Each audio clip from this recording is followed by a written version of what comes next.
Hey you guys, and good morning. Welcome back to another episode of the Waikiki travel vlog series. On this beautiful morning, I took a run all the way over to the Hilton Lagoon and enjoyed running along the beach. It was so peaceful, and just the scenery from this side of Waikiki was phenomenal because you could see all of the beach and you could see Diamond Head. I also love all the flowers that I saw along my run. On my way home, I stopped to grab an iced coffee at Knott's Coffee Roasters at the Queen Kapiolani Hotel. This place is really underrated, but the prices were really good and the coffee was delicious. Then we checked off a huge bucket list item for me, which was to visit Cream Pot for breakfast. Now, this is the restaurant where the original souffle pancake was created. So Chef Nathan Tran is the one who created the souffle pancake. Even though it was originated in Hawaii, it's actually very popular in Japan. And I had my first souffle pancake in Japan and fell in love. And so naturally, I just wanted to come to this restaurant. Now, I'm not gonna lie, the prices here are absurd. This amazing glazed pineapple and bacon French toast with the pistachio and brandy caramel sauce was nearly $30. Talk about inflation and also talk about riding the wave of popularity. So my boyfriend got the blueberry lemon souffle pancakes with maple syrup, and he actually enjoyed my French toast more than his pancakes. And so we did a little bit of a flip, and I ate his pancakes and he had my French toast. So we finally have a car, which is exciting. We rented a car through Turo and we have it for a couple of days. So we took the car for a ride all the way to the east side of the island. This is the mountain that I hiked the other day, by the way. Like, I literally walked to the top of that. My legs were so sore. We took the 72 all the way around the island, but we kind of made pit stops along the way. This was honestly so much fun. And let me tell you, when you get out of Waikiki, you will really see what Hawaii is like. So the east region of Oahu is known for swimming, hiking, kayaking, and snorkeling. So it's the perfect place to go if you enjoy outdoor adventures and you're not really looking for like that touristy city vibe. There are a lot of beautiful beaches to check out. There's the beautiful Lanikai Beach, the Waimanalo Bay, which is where we went, and then the Kalama Beach.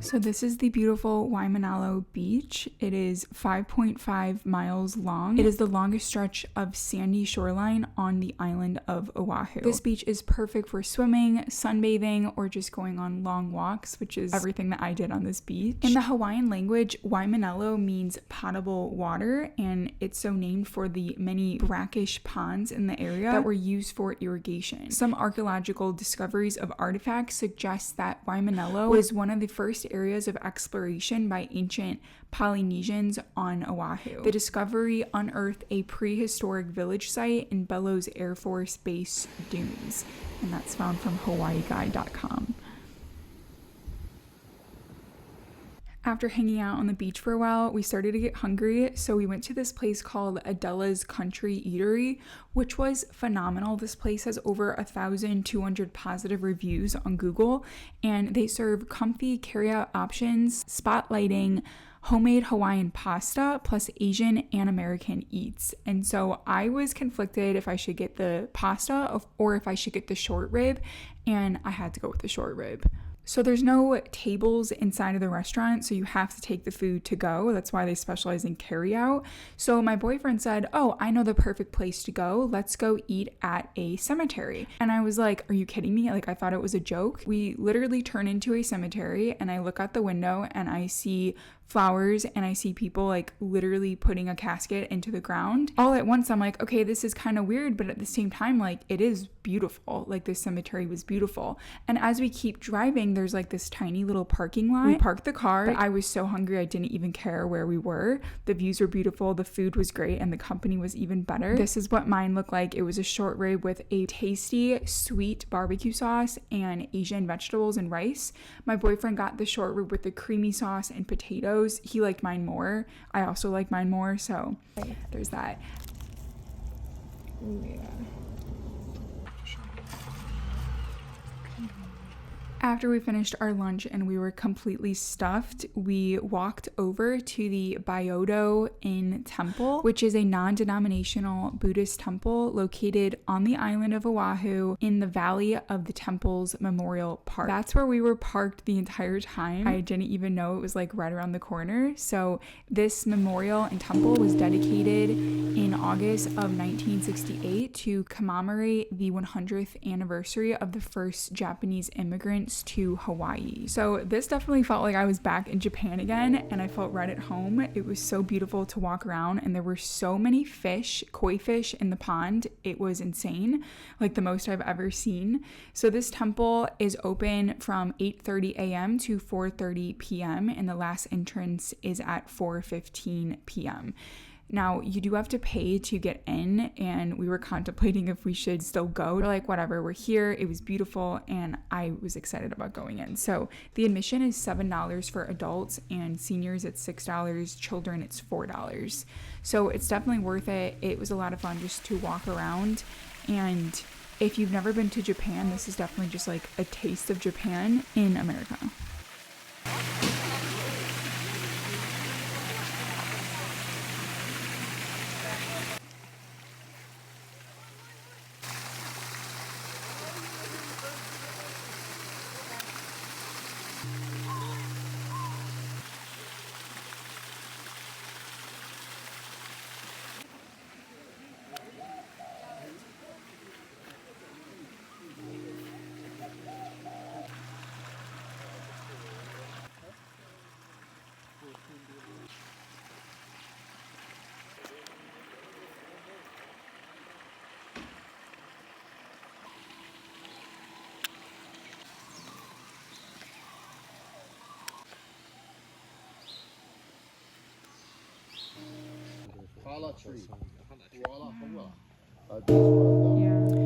Then we continued our journey around the island. So if you aren't aware, you actually can't drive all the way around Oahu because of the Kona Point in the northwest region of the island. It's not accessible by car. So if you want to drive all the way around the island, you can take the 83 along the island, and then when you make it to the northern part of the island, you'll take the 99 all the way to Highway 2. You can either take Highway 1 or you can go all the way near Waikiki and make your way around the island.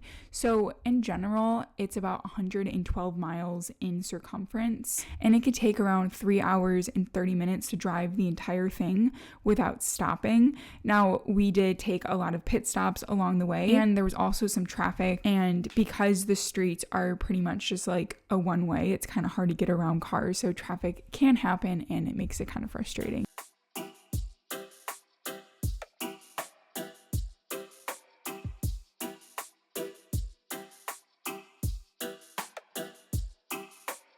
I wanted to stop at this place called Real Fruit Ice Cream, where they make ice cream out of, you guessed it, real fruit.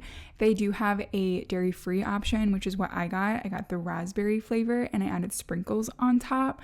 This was so delicious and the perfect sweet treat that I was craving after a savory meal. My boyfriend claimed he was too full after eating lunch and didn't have any real estate in his stomach for ice cream, so this was all mine and I loved it so much.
After we made it back home, I sat on the beach for a little bit and just watched the aftermath of the beautiful sunset. And then I walked around the town at night. And if you come to Waikiki in December, like during Christmas time, it is so beautiful at night because they have all of the really pretty Christmas lights everywhere. They have a huge Christmas tree as well. And they wrap like bows and Christmas lights around the palm trees too. So everything is super festive and lit up. And it's just really nice to be around the town. If you walk around Waikiki at night, you will definitely feel extremely safe because this area is very touristy and it's family oriented. I will say if you go outside of Waikiki, I didn't feel as safe. There were like more homeless people around and it wasn't as lit up as Waikiki is. So I only walked around at night beyond Waikiki with my boyfriend, so I felt fine because I was with him. It still is surprising to me that there are no bars in Waikiki. Again, they do that because they're trying to keep it family oriented and not have drunk people walking around everywhere. So this rooftop bar right here is one of the few bars they actually have open, but it does close kind of early. So we love that place a lot. We went twice and it was amazing.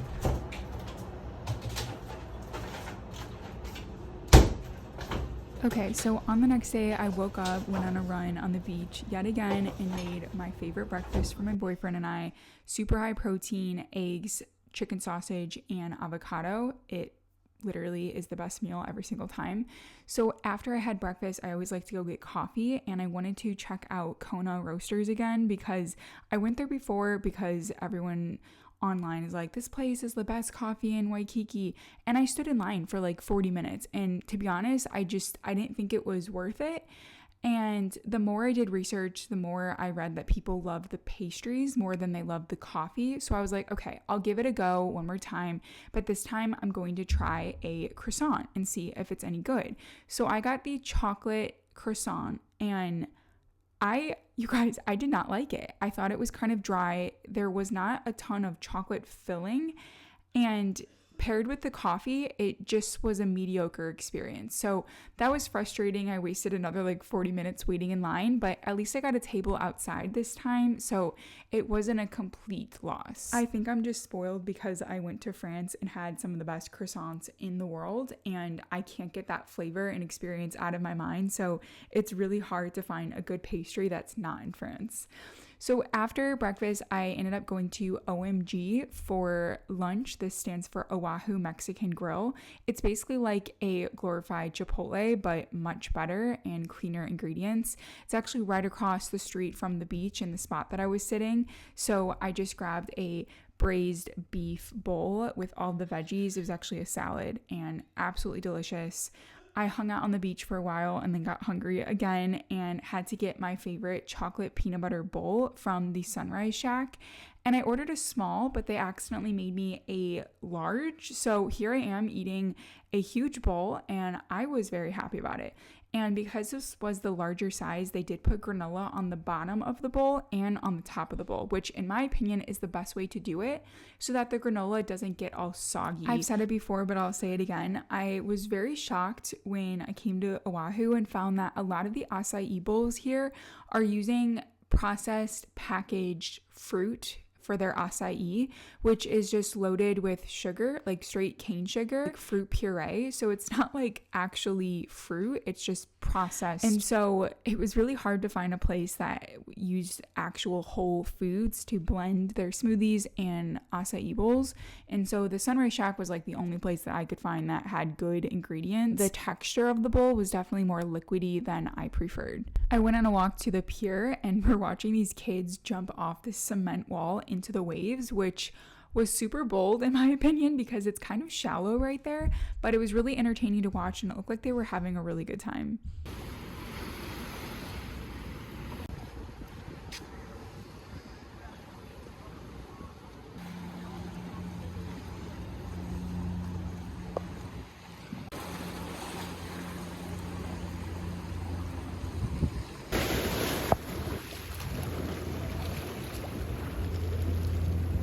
I feel like this guy on a paddleboard with his dog is doing life right. After I enjoyed walking on the beach and just taking in all of the nature Oahu has to offer, like this crab that was kind of freaking me out, I walked around, sat on the beach and read my book for a while, and then enjoyed the sunset with everyone else on Waikiki.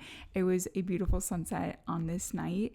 After that, my boyfriend and I went to one of my all-time favorite places in Waikiki, which is Hideout, and it's a rooftop bar that has a huge fire pit in the middle of the rooftop. It is so cozy. There's like the most comfortable couches, and they have the most delicious cocktails. I love this place so much, and their food was phenomenal. So we went here before and got drinks, and they were so good we had to return and get dinner. So I got my old fashioned, my boyfriend got a spicy margarita, and then we got the truffle fries, which were so crunchy and delicious. I got the braised beef short ribs, which came with kabocha, orashi, fried Brussels sprouts, and a sake demi glaze. And my boyfriend got the scallops. They don't even have it on their menu anymore, so I think it was seasonal or special, and it was so delicious. They also have live music every single night, so this place was just the perfect vibe, and we enjoyed ourselves there. We stayed for like 2 hours or something. After that, I needed to fix my sweet tooth, so we stopped at Waikiki Market, which is like my favorite grocery store in Oahu, and I picked up some cookie dough, which is my current fixation. And then my boyfriend was roaming the aisles trying to find something that he would like, and he ended up getting an ice cream sandwich that they make here in Hawaii on Oahu. But let me tell you, just like roaming these aisles is so much fun. I love seeing all of the Hawaiian themed foods and packaged foods that are literally packed here on Oahu. So this place is usually really packed, but we actually came here right before it closed. That's why it looks kind of empty. The prices here are kind of steep, so they also have another grocery store option, which is Target, which is again right in the center of Oahu. I'm pretty sure it's across the street from Waikiki Market. So you can also go there, or if you're looking for an even more affordable grocery store, they do have a Ralph's that is about a 20-minute walk from our Airbnb that we stayed at. So you would have to probably drive there if you're getting like a ton of groceries, but if it's just like a couple things, you could walk if you wanted to.